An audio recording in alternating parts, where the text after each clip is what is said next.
नमस्कार। मैं विद्रोही जनता। दोस्तों, आज की चर्चा की शुरुआत मैं एक पंक्ति से करने जा रहा हूँ। आप उस पंक्ति को ध्यान से सुनिए कि ये भी एक सच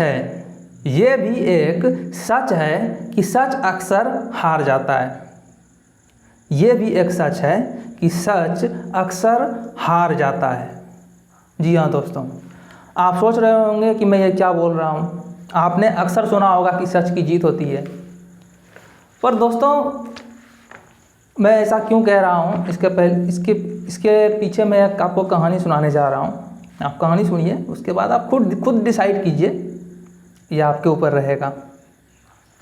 तो अभी एक छोटा सा संक्षेप में मैं आपको बंगाल के ऊपर सुनाता हूँ कि बंगाल के बारे में तो आप लोग जान ही रहे होंगे कि एक मेडिकल छात्रा के साथ बुरी तरह से दुष्कर्म कर उसका दर्दनाक रूप से उसे तड़पाकर हत्या कर दी जाती है और पुलिस सबसे पहले उसे आत्महत्या बताती है। बाद में राजनीति होती है, उसके बाद जांच टीम जाती है, सीबीआई आती है, सारी चीज़ें होती है। बंगाल के ऊपर अधिक गहराई में ना जाकर दोस्तों मैं आपको बिहार का ऐसे ही एक कहानी के बारे में सुनाऊंगा जो बिहार में घटित हुई थी और पटना में हुई थी। और इस कहानी को सुनने के बाद आप कहेंगे कि मैं ऐसा वाक्य क्यों कहा शुरू में। तो सुनिए दोस्तों उस कहानी को। इस केस का नाम था शिल्पी गौतम हत्याकांड। एक लड़की थी शिल्पी जैन और एक लड़का था गौतम सिंह। दोनों का आपस में रिश्ता था, ऐसा माना जाता है। दोस्तों शिल्पी जैन बहुत सुंदर थी देखने में और यही सुंदरता उसके मौत का कारण बना। जी हाँ दोस्तों, सबसे पहले शिल्पी जैन और गौतम सिंह दोनों को किडनैप किया जाता है। दोनों का किडनैप कर शिल्पी जैन का कई लोगों के द्वारा बारी बारी से दुष्कर्म किया जाता है। जी हाँ दोस्तों, और उसके बाद इन दोनों का हत्या कर दिया जाता है। हत्या करने के बाद दोस्तों 3 जुलाई 1999 को पटना के फ्रेजर रोड के क्वार्टर नंबर 12 के पास इन दोनों का डेड बॉडी एक कार में मिलती है। पार्किंग में एक कार के अंदर अर्धनग्न अवस्था में मिलती है। दोस्तों मैंने आपको बताया क्वार्टर नंबर 12, बताया दोस्तों ये किसका था। यह क्वार्टर नंबर 12 साधु प्रसाद यादव जी का था और उस वक्त की वर्तमान मुख्यमंत्री श्रीमती राबड़ी देवी जी का भाई। अब तो आपको अंदाज़ा लग गया होगा कि अब सच जीतेगा कि हारेगा। अब आगे का कहानी सुनिए दोस्तों। पुलिस इसके पहले की रिपोर्ट आने के पहले पुलिस ने इसे आत्महत्या करार कर दिया।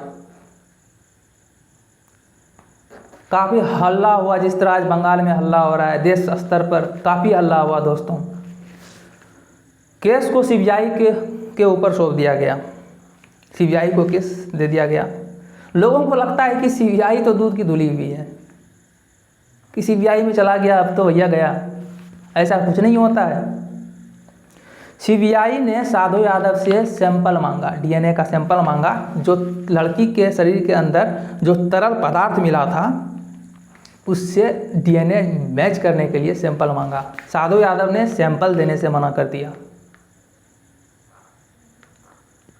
और दोस्तों सबसे दुखद बात यह है कि सीबीआई ने इस केस को आत्महत्या करार कर बंद कर दिया। जी हाँ दोस्तों, इस केस को आत्महत्या करार कर बंद कर दिया गया सीबीआई के द्वारा।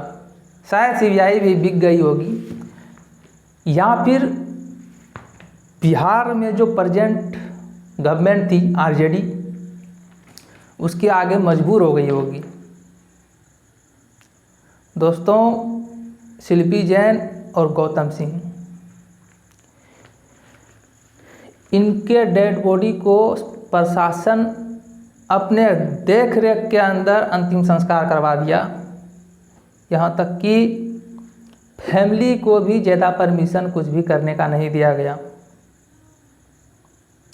यह मुद्दा यहीं पर मिट जाता है दोस्तों।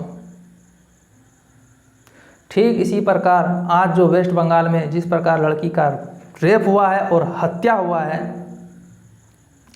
मैं आपको बताने जा रहा हूँ कि इस केस में भी बड़े बड़े लोग शामिल हैं और इस केस में भी शायद यही होगा।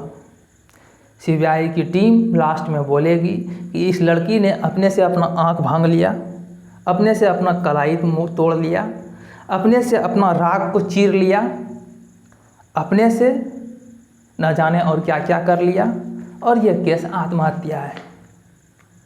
ठीक वैसे ही जैसे बिहार पुलिस ने पहले आत्महत्या करार दिया था, ठीक वैसे ही वेस्ट बंगाल के पुलिस ने पहले इसे आत्महत्या करार दिया। ठीक वैसे ही जिस तरह बिहार के इस केस में सीबीआई ने शिल्पी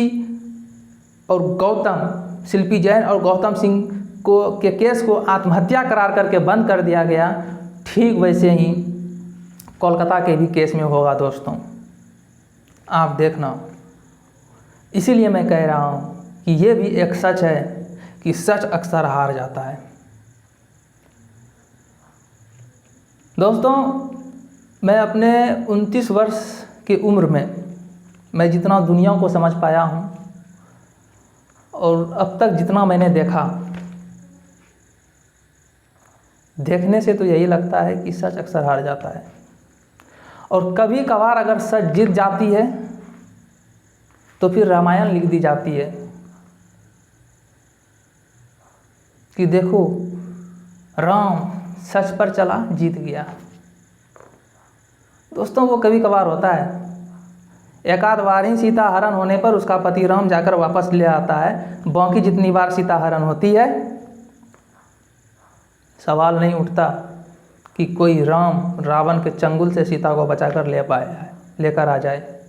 100 में एक आध बार ऐसी घटना होती है कि राम सीता को रावण के चंगुल से छुड़ा कर ले आता है। ये उदाहरण है दोस्तों। ज़्यादातर बार रावण जीतता है, राम हारता है। इस बात को ध्यान में रखिए और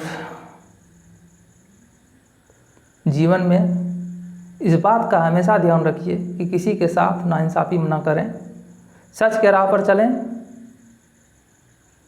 और सच को सपोर्ट करें दोस्तों। जय हिंद दोस्तों।